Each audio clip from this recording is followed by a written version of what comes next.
right now ඔය ටික තමයි මට මෙන්ෂන් කරන්න ඕනේ කොහොමද ඉන්ජිනියරින් ඩිග්‍රියක් කරනවා කියලා ලේසි නැහැ නේද ඉන්ජිනියරින් ලෝකෙට බිහි කරනවා කියන එක ලේසි දෙයක් නෙමෙයි මොකද අපි ලංකාවේ ඉඳලා ඩිග්‍රියක් කරනවා මේ ඉන්ජිනියරින් ඩිග්‍රියක් කියන්නේ සාමාන්‍යයෙන් පොඩ්ඩක් හොඳටම ස්පෙන්ඩ් කරන්න ඕන ටයිම් එක ලේසි නැහැ මොකද ඉන්ජිනියරින් එක ලේසි නැහැ ඒක නිසා ලංකාවගේ අපි ගෙදර නෙවෙයි ඉන්නේ අපිට වෙන කිසිම බරක් නැහැ මේ ඉගෙන ගන්න විතරක් තියෙන එහෙම නැහැ මේ ඇවිල්ලා අපි බිල් ගෙවන්න ඕනේ රෙන්ට් එක පේ කරන්න ඕනේ අපි වෙහිකල් එකක් තියෙනවා රෝඩ් ටැක්ස් තියෙනවා then vehicle insurance තියෙනවා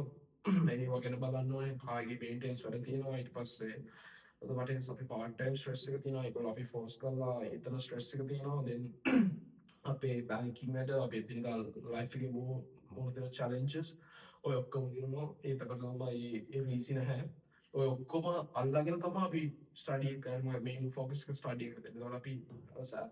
අත්තර මේ කිව්වොත් නිදාගන්න ටයිම් එකක් නැතිව තරම් සාමාන්‍යයෙන් මම නම් සාමාන්‍යයෙන් උපරිම නිදාගන්නේ පැය 3:00